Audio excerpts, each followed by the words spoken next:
안녕하세요.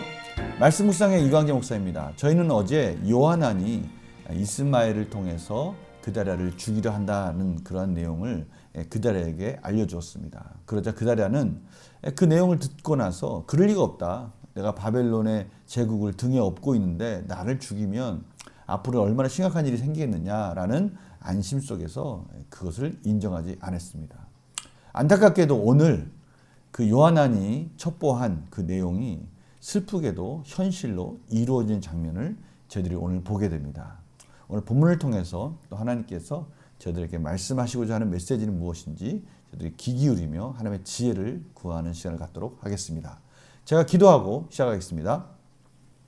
하나님, 저희들은 늘 말씀이 필요합니다. 말씀이 없으면 저희들의 분별력은 흐려지고 복잡하고 혼탁한 이 세상에서 참으로 하나님 말씀 가운데 순종하기가 너무 어렵습니다. 하나님 저희들을 도와주시고 말씀으로 늘 가르쳐 주시고 성령님 조명하여 주시옵소서. 감사드리며 예수님의 이름으로 기도드립니다. 아멘. 제가 예레미야 41장 1절에서 10절 말씀을 봉독해 드리도록 하겠습니다.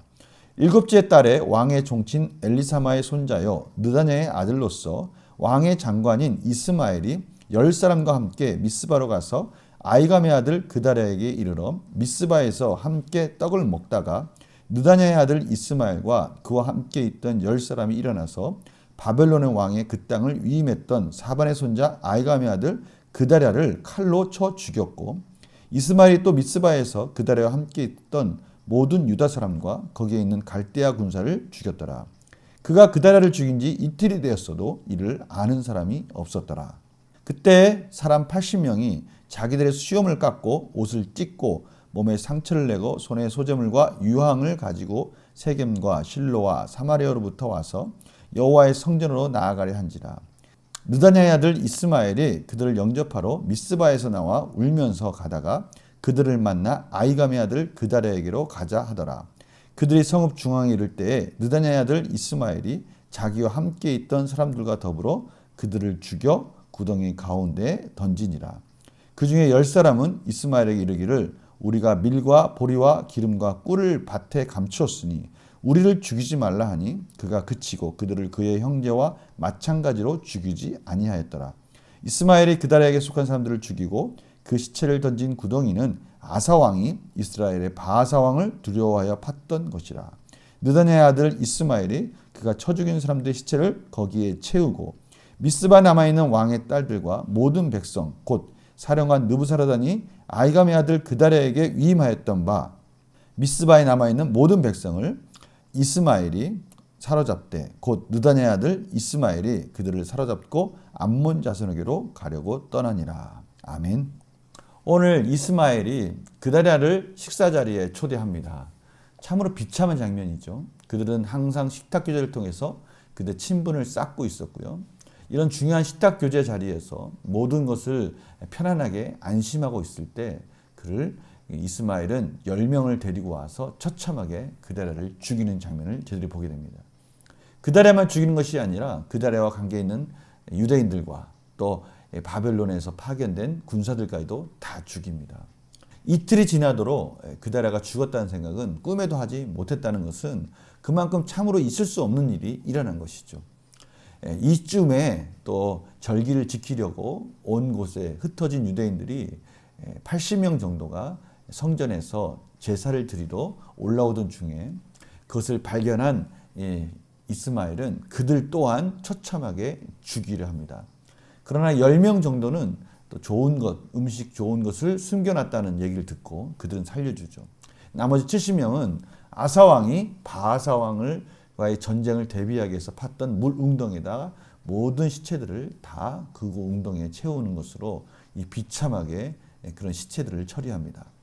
그리고 이스마엘은 마지막으로 미스바에 남아있는 유다 민족, 자기 민족들을 이방 암몬 족속으로 끌고 가는 것으로서 오늘 본문이 마무리됩니다. 오늘 본문을 보면요. 그는 전혀 하나님의 뜻과는 상관없는 자기의 욕심을 채우고 있다는 것을 알 수가 있습니다. 무엇을 통해 알 수 있습니까? 그가 저지른 내용들을 보면요. 이것은 그냥 단순히 이스라엘을 바벨론으로부터 독립시키려고 한다든지 아니면 하나님의 뜻 가운데 순종하려고 한다든지 이러한 절제된 모습이 아니라 완전히 모든 것을 자기 욕심대로 저지르고 있는 그런 모습들을 저희들이 보면서 이스마엘은 완전히 자기의 사리사욕에 가득 차 있구나라는 것을 알 수가 있습니다. 전혀 하나님의 공동체를 배려하거나 생각하지 않는 오직 자기 자신의 개인적인 욕심만을 채우고 있는 그런 모습을 저희들이 보게 됩니다. 오늘 본문을 통해서 저희들이 문제를 풀어보고요. 또 하나님께서 이러한 대비되는 이런 내용들을 통해서 저희들이 무엇을 가르치기 원하시는지를 또 같이 묵상하도록 하겠습니다. 문제를 풀어보겠습니다. 7째 달에 이스마엘의 그다랴와 그와 함께 있던 사람들에게 행한 일은 무엇입니까? 이스마엘은 그다랴와 함께 식탁 교제 자리에서 함께 떡을 먹다가 처참하게 살해를 합니다. 칼로 쳐 죽였다고 표현되어 있습니다. 그리고 미스바에 그다랴와 함께 있던 모든 유다 사람과 또 갈대아 군사를 죽입니다. 이스마엘이 저지른 만행의 끝은 무엇입니까? 모든 사람들을 다 죽이고요. 이 순례의 길을 온 하나님의 백성들까지도 다 죽인 다음에 아사왕이 바하사왕을 전쟁을 대비하기 위해서 봤던 그 무르릉덩이에 그 시체들을 다 거기다 채우는 장면을 저희들이 보게 됩니다. 또한 이스라엘 백성 미스바에 남아있는 하나님의 백성들은 또 이방 땅 암몬 족속으로 또 끌고 가는 것이죠. 사로잡아 가는 겁니다. 하나님의 뜻과는 상관없는 자기의 욕심과 명예만을 생각하는 그런 이스마엘의 모습을 저희들이 보게 됩니다. 연구와 묵상 질문 보겠습니다. 이스마엘은 왜 그다랴와 그에 속한 사람들을 죽이는 잘못을 범합니까?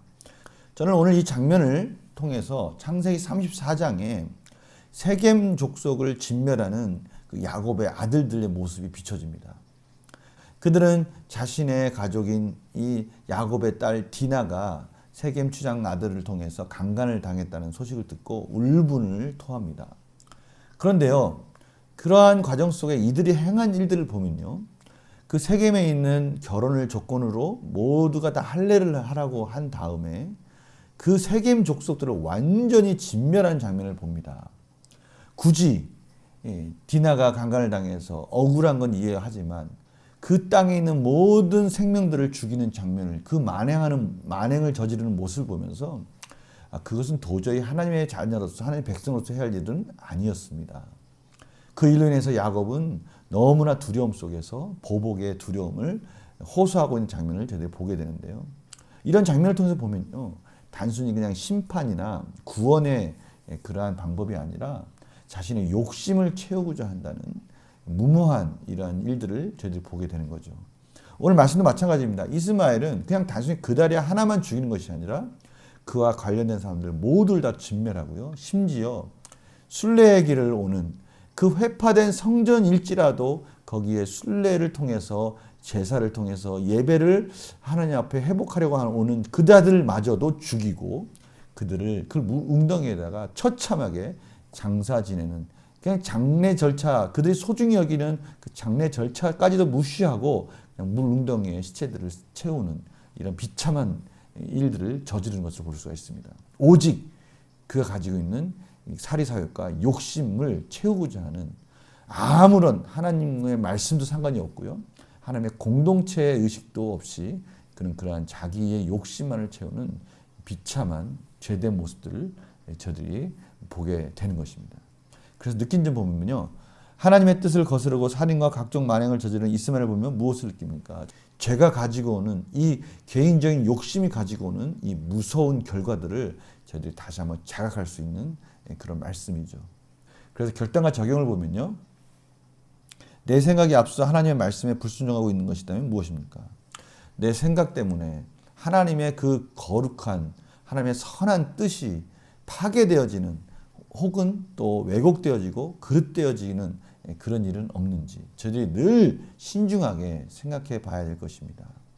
저희들은 모두 이런 경험을 가지고 있지 않습니까? 그런데 참 신기한 것은요, 이런 일들이 있을 때는 모르다가 그것이 지나고 나면, 파괴되고 나면 그때서야 우리는 뒤늦은 후회를 하게 되죠. 그래서 이 결단과 적용의 두 번째가 참 중요합니다. 하나님의 말씀 앞에서 절대 순종하기 위해 내 안에 어떤 욕심을 버리겠습니까? 하나님 말씀에 절대 순종한다는 것은 이러한 실수를 저지르지 않기 위해서 내 욕심을 누르고 은혜로 누르고 하나님이 원하시는 공동체를 위해서 내 자신이 나아가야 할 바른 방향을 지키기 위해서는 어떻게 해야 하는가라는 것이죠. 이것이 곧 내 자신도 살고 내 자신과 연관되어 있는 유기체적인 공동체도 살 수 있는 비결인데요. 하나님께 절대적 순종하기 위해서 깨어있는 분별력을 가지고 하나님이 원하시는 뜻 가운데 나아가야 될 텐데요. 그러기 위해서는 저희들은 어떻게 해야 하는가라는 것이죠. 우리는 흔히 내로남불이라는 말을 많이 합니다.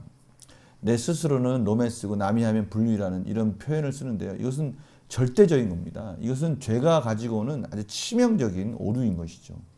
나는 안 그럴 거야 라는 부분에 있어서 그런 생각을 하는 것 자체가 벌써 내로남불이지 않습니까?